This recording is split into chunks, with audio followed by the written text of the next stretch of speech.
The woman who never left the train. That's what the late-night subway staff started calling her. Some laughed about it. Some refused to talk at all. But the name stuck, whispered under breath, and passed along from one tired face to another. A strange fixture of the 3 a.m. shift. Always there, always in the same seat, always staring straight ahead with glassy, unblinking eyes. No one ever saw her enter. No one ever saw her leave. She was just ... there. Every night. Car 3, seat 17A. Like a ghost that never figured out how to haunt properly. But she wasn't translucent or glowing. She looked like anyone else. Just wrong. Her clothes never changed. Pale blue coat, dark slacks, leather gloves no matter the season. And her hair was always tucked into a tight, perfect bun. Her face was smooth in a way that almost looked artificial. Like a wax figure left a little too close to the heater. Eli was the first to take it seriously. He was new to the overnight security rotation, working maintenance for the metro lines. He wasn't a superstitious guy. Ex-military, rational, steady. But he'd seen her 5 nights in a row, and something about the way her eyes followed him started to fuck with his sleep. The cameras didn't help. When he pulled the surveillance footage, her image was corrupted. Not gone, just wrong. Distorted in a way that couldn't be explained. Static fuzzed around her, but only her. And if he scrubbed the timeline backward too far, the entire feed would glitch out and crash. Always at 3:01 a.m. Always when she was. On screen, he filed a report, got laughed at, told to get more rest. But he couldn't stop watching. On the 6th night, he sat across from her. No one else on the train. Just him, a clipboard, and her dead doll's stare. He cleared his throat. Nothing. He asked if she needed help. No response. Her eyes never moved. She didn't blink. But her breathing, barely visible, was steady. Like she was pretending to be still. Like something inside her wanted to seem human. He reached out to tap her shoulder, and her head snapped. Toward him like a marionette jerked by invisible strings. No blink, no emotion, just face to face now, closer than he wanted. Her mouth didn't move, but he heard something in his head. A whisper that sounded like it came from behind his own. Ears, you don't belong here. He jumped back, fell onto the floor. When he scrambled up and looked again, she was gone. Car empty, no sound. He ran the length of the train, checked every car. Nothing. She had vanished. He requested time off, never came back to the job. His report was ignored, buried. Management doesn't like ghost stories, but the woman returned. Of course she did. She always does. The next person to take note was Maria, another night shift supervisor. She tried to document her too. Took photos, video, but in every image, the seat was empty. In every recording, there was a flicker then. A camera shut off. She thought she was losing her mind until she played the audio for one of her attempts. There was nothing for the first 20 seconds, then a soft, hissing breath, then a faint voice, barely above the static. Don't. Look at me. Maria quit the next day, left the city, never spoke to anyone about it again. Still, she remained. Car 3, seat 17A. Never older, never changing. Some nights, she stares out the window. Others, she faces the aisle, as if watching for someone specific. Rumor says she only reacts when directly approached, and even then, only rarely. But if she does look at you, really see you, you'll hear something. A whisper, a command. Sometimes it's nonsense. Sometimes it's a warning. Sometimes it's just your name. One conductor claims he saw her smile once, just barely, and then every screen on the train lit up with static. The train emergency braked on its own. No explanation. Transit officials have denied everything, called her a persistent urban myth. But insiders know better. They started programming the night train schedules to skip car 3. They don't announce it, but you'll notice it if you pay attention. The lights in that car are dimmer. The doors don't open at most stations. Conductors are told not to interact. If anyone asks about her, the official response is, no such passenger reported. But there's one last detail. The reason this story keeps spreading. Every now and then, someone breaks the rule. Some idiot commuter or rookie guard sits too close, talks too loud, takes a picture, and when they do, they disappear. Not in front of witnesses, not in a dramatic way. They just ... stop showing up. Phones disconnected, apartments empty, unpaid rent, vanished. But here's the real kicker. Later, a new passenger is spotted in car 3, seat 17A. Same clothes, same blank face, just a little different, just a little new. As if the woman never left, but someone else just joined her. Watching, waiting, rotating in dot, so next time you ride the train after midnight and you pass through car 3, don't look too closely at who's sitting alone. Don't ask questions. Don't try to be brave. And above all, never, ever sit in seat 17A. He'd lived in the same one-bedroom apartment for 6 years. Top floor, Unit 6B.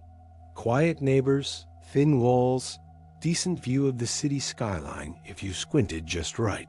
Nothing special. And that's exactly how Peter liked it: ordinary, unremarkable, predictable. Until the morning he woke up and there was a door on his hallway wall that he swore had never been there before. It was between his bathroom and bedroom, flush with the plaster, old wooden frame, painted the exact off-white color as the rest of his walls. It had a brass doorknob, no scratches, no hinges visible. It looked like it had been there for decades.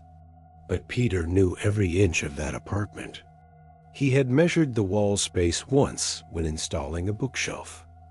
There had never been a door there, not even drywall seams.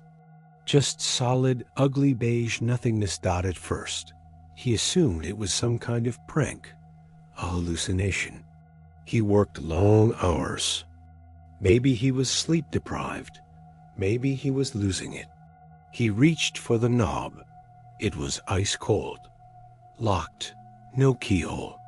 He banged on it, solid wood, no echo.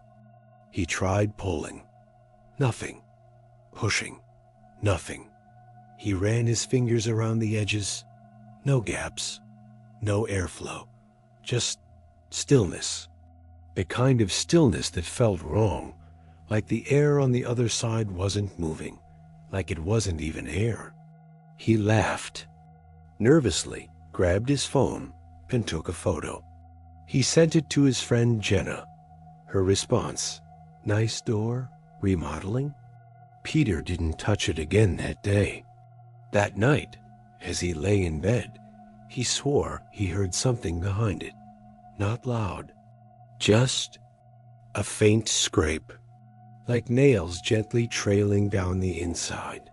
He sat up, heart pounding, eyes locked on the hallway through his open bedroom door.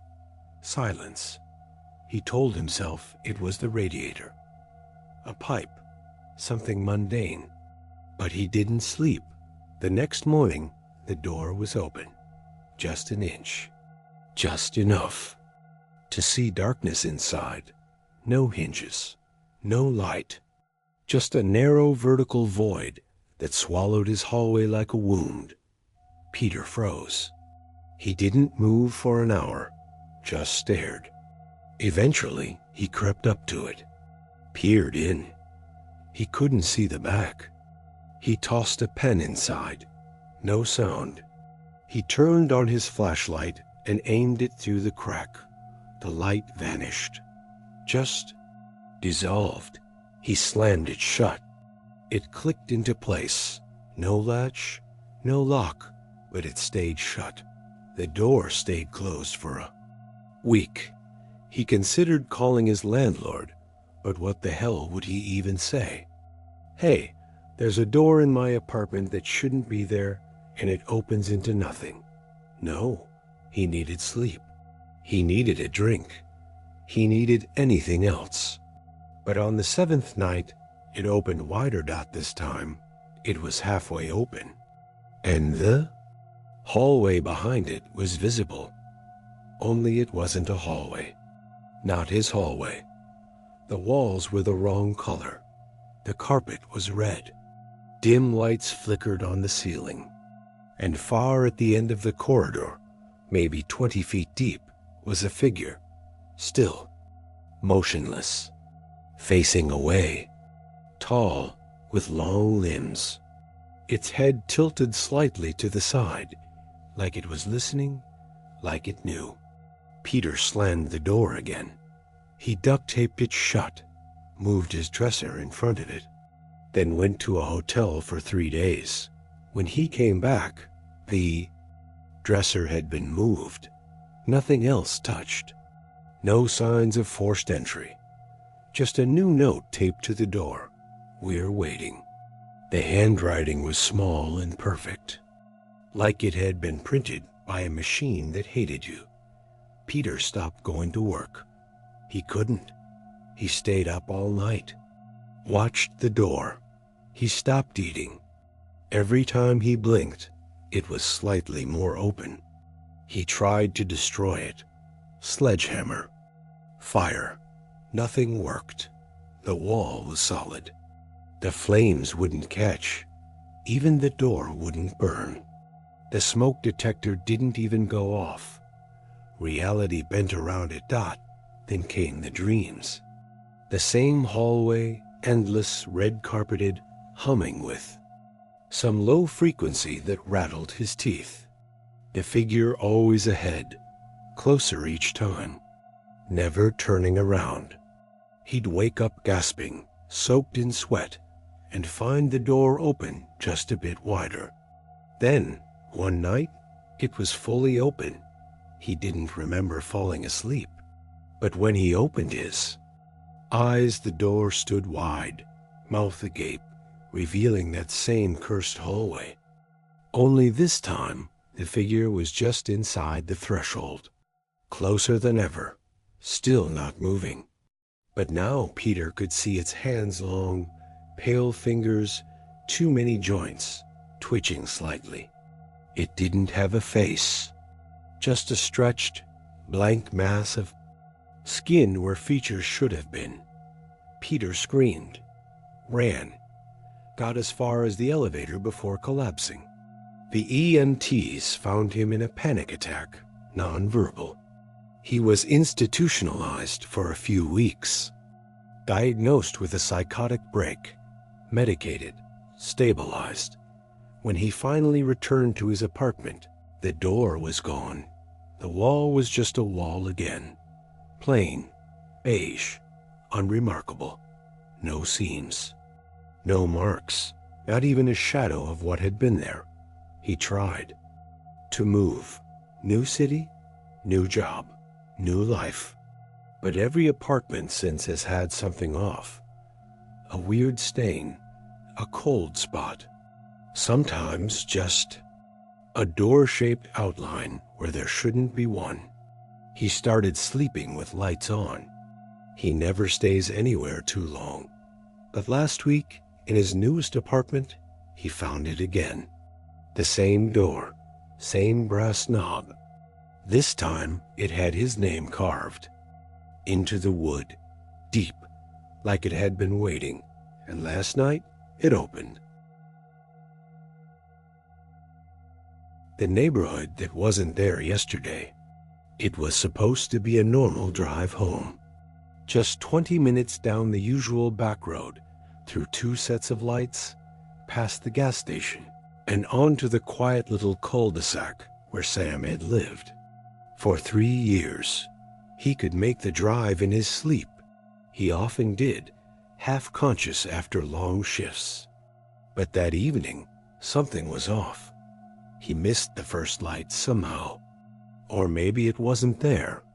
The second one didn't come either. The usual landmarks were ... gone. No gas station. No school. No goddamn street signs. Just trees. More trees than he remembered. Tall, dark, unfamiliar, leaning in like they were watching him. He checked his GPS. Blank screen. No signal. Just a spinning circle, and the word searching. That had never happened before. This wasn't the middle of nowhere. He lived 10 minutes from downtown. He turned the car around. Or thought he did. But the road kept going straight, even after a full U-turn. Trees lining either side, like corridors. In a maze, identical and unending. And then, without warning, the trees opened up. The road split into cobbled pavement, fresh and clean, and he found himself pulling into a neighborhood that looked like something out of a real estate brochure. Bright green lawns, neatly trimmed hedges, white picket fences, wide sidewalks. Every house pristine and perfect, like they'd all been copy-pasted from the same 1950s template. And it was quiet. Too quiet. Sam stopped the car, looked around. No people, no dogs barking, no sound at all, until he saw her. A woman in a floral dress, standing perfectly still on a front lawn, smiling. Just standing there, smiling.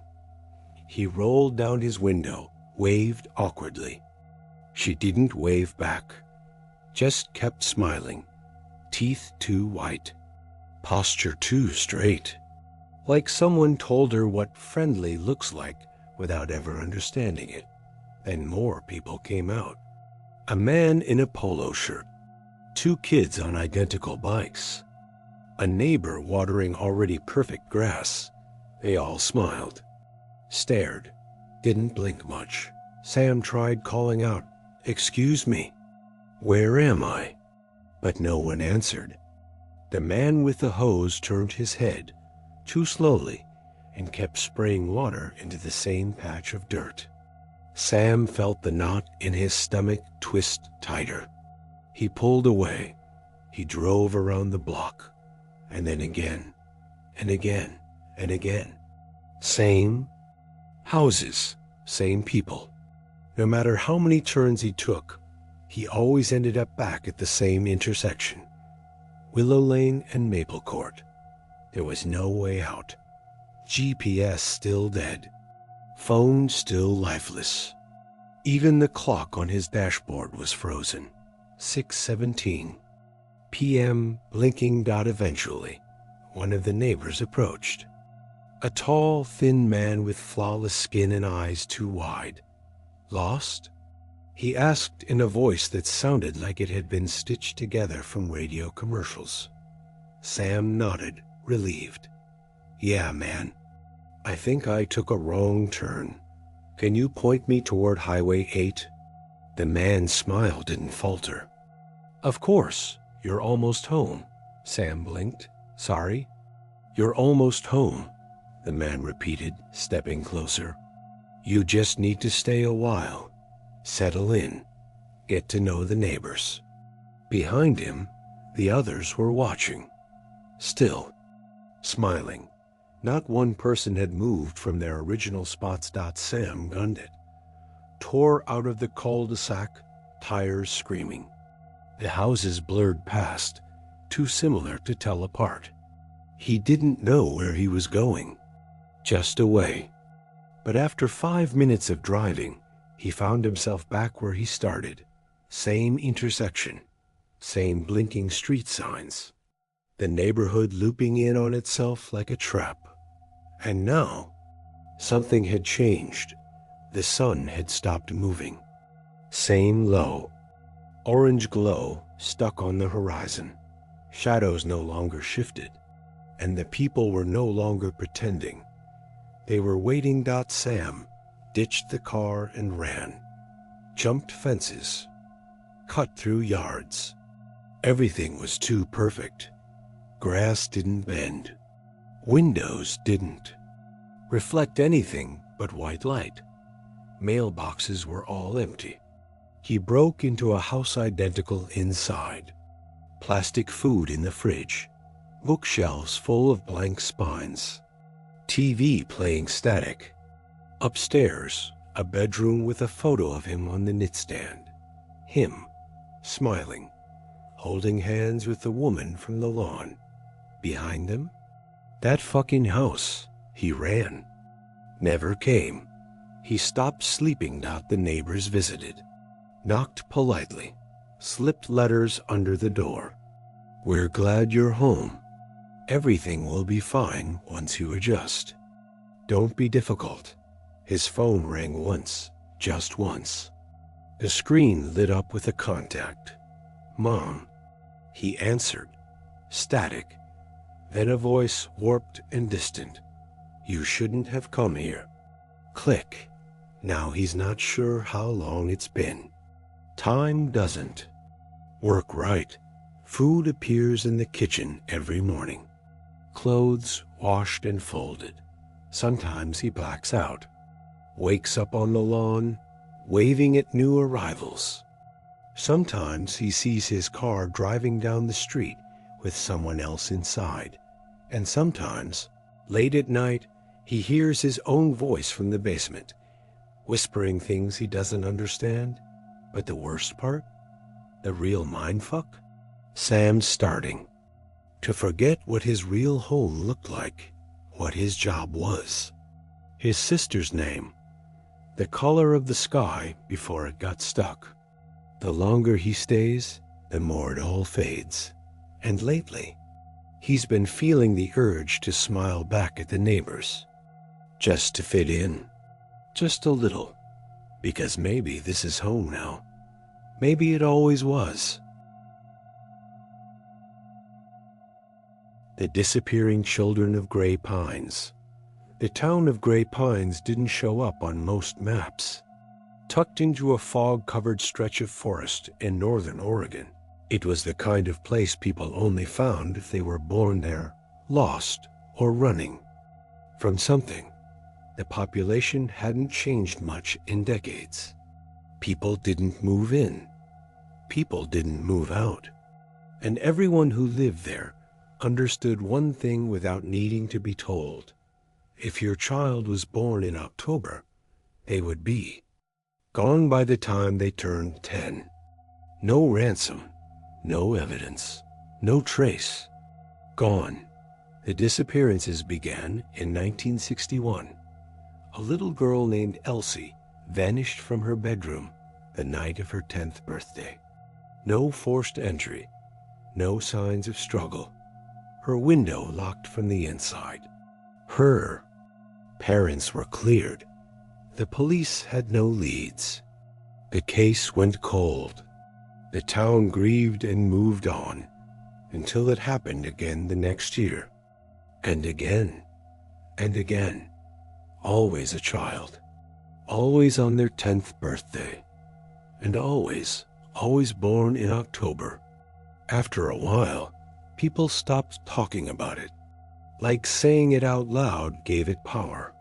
Couples started leaving town when they learned they were pregnant. Birth dates were hushed, fudged, whispered behind closed doors. But the rule held. October born, 10 years, gone. By 2025, only one October child remained. His name was Jamie Halbrook, and he was turning 10 in 3 days. His parents, Melissa and Grant, had done everything they could to stop what was coming. They homeschooled him, never let him out of their sight, installed cameras in every room, slept in shifts, begged the local priest to bless the house. Jamie knew something was wrong. How could he not? He wasn't allowed to have friends. He wasn't allowed outside past sunset. His parents whispered too much, looked too tired, locked the windows even in summer. But they never told him why. They thought if they kept it from him, it might change something. It did in single quotes T. The night before his birthday, Jamie asked his mom one final time, "Why can't I have a party?" Melissa just cried, held him for a long time and said, "Because we don't know how to stop it." That night, the lights went out. All at once. Total blackout. No warning. Grant ran to the fuse box. Blown. Every backup battery? Dead. The generator? Wouldn't start? Melissa checked the monitors. All static. The house felt colder than it ever had before. Like something was already inside. They locked Jamie in the bathroom, the only room with no windows, and barricaded the door. Melissa stayed with him. Grant stood guard in the hallway with a shotgun and a crucifix. At exactly midnight, the knocking began. Not loud, not frantic, just deliberate. Tap, tap, tap on the walls, on the ceiling, on the floor. Like something was inside the structure, feeling its way around. Grant fired a warning shot. Silence, then whispering. A voice that sounded like wind in the attic, saying things in a language they didn't understand. Melissa wrapped Jamie in her arms, told him to close his eyes, told him not to let go no matter what he heard. At 12:10, the walls bled. Not literally, not red, but dark, wet, like water seeping through from somewhere else. The wood warped. The lights flickered on for a second, but everything on the screens was wrong. Every camera showed the same image. Jamie standing alone in an empty field, under a black sky, facing something enormous that couldn't quite be seen. Melissa screamed. Jamie opened his eyes, and then the door unlocked itself. No one touched it. No key, no sound. Just a soft click, and it swung open.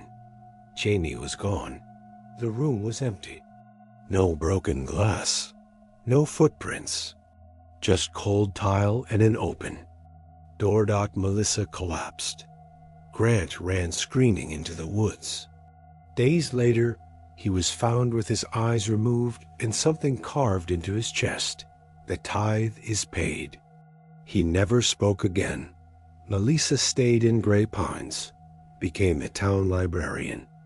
Some say she wanders the stacks at night, whispering Jamie's name, still searching for something or someone to bring him back. But here's the thing. Gray Pines doesn't have many children left. No one gets pregnant there anymore. And if they do, they leave. Fast. People say the town is cursed. Some say it made a deal.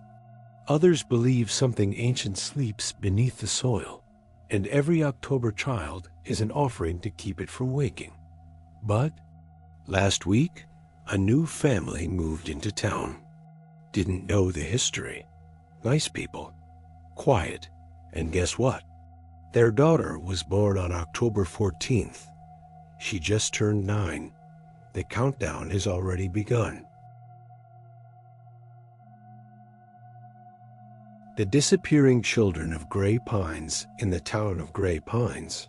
There's only one rule people truly fear, and it's not written anywhere. Not taught in schools, not spoken out loud, but everyone knows it. If your child is born in October, They will vanish the night they turn 10, no matter what you do, no matter how hard you fight it, no matter how tight you lock the doors, and not die, not get taken, not run away, just fucking disappear, like they never existed, like the world just swallows them whole, leaving behind an empty bed, a quiet room, and two broken parents staring into nothing, hoping for a miracle that never comes. It's been like this since the 60s. First it was one child, then another and another, year after year like clockwork, always born in October, always gone on their 10th birthday, and every single time it was the same. No noise, no forced entry, no struggle, just a normal night until midnight struck, and then ... nothing. Some families moved away the second they found out their kid's due date. Others stayed, convinced it was superstition, bad luck, bullshit stories told to keep people in line, and every single one of them was wrong.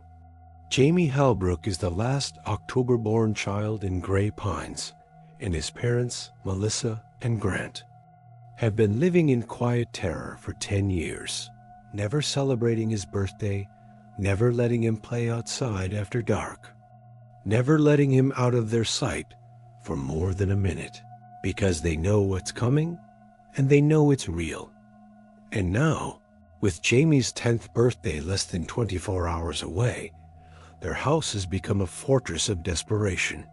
Windows boarded up, every corner covered by cameras, backup generators ready, holy symbols drawn in chalk in every doorway, and Jamie, their sweet, confused, innocent boy, is locked in the bathroom with his mother. No windows, only one way in. As his father stands outside the door with a shotgun, airing whatever has taken so many others to come try again. At first, it's quiet, and for a second they start to believe maybe, just maybe, they broke the pattern. But then the lights flicker and die, the generators fail, every camera screen turns to static, and from deep within the walls, the knocking begins, slow, deliberate, rhythmic, like someone's counting down to something. And then come the whispers, not from outside the house, but from underneath it, crawling up through the floor, slithering between the pipes, speaking words they don't understand, words that make the air feel thick and wrong. And at exactly 12:04 a.m., the bathroom door, which had been dead-bolted and chained from the inside, unlocks itself with a soft click. No one touches it. And before Melissa can even scream, Jamie is gone. Not yanked away, not dragged, just no longer there, like he never was. And in his place is silence so deep, it feels like the universe itself just held its breath. 2 days later, Grant is found in the woods, eyes missing. The tithe is paid, carved into his chest, still breathing, but never speaking again. Melissa stays. She doesn't leave the house, doesn't speak to anyone, just stares at nothing like she's waiting for someone to undo the last 10 years. And now the town is quiet again, a cycle complete until last week when a new family moved in from out of state, smiling, friendly, with no idea what this place really is. And their daughter, born October 19th, just turned 9. The town already feels different, quieter. The leaves won't fall. The nights feel longer. And everyone knows, even if they won't admit it out loud, that it's only a matter of time.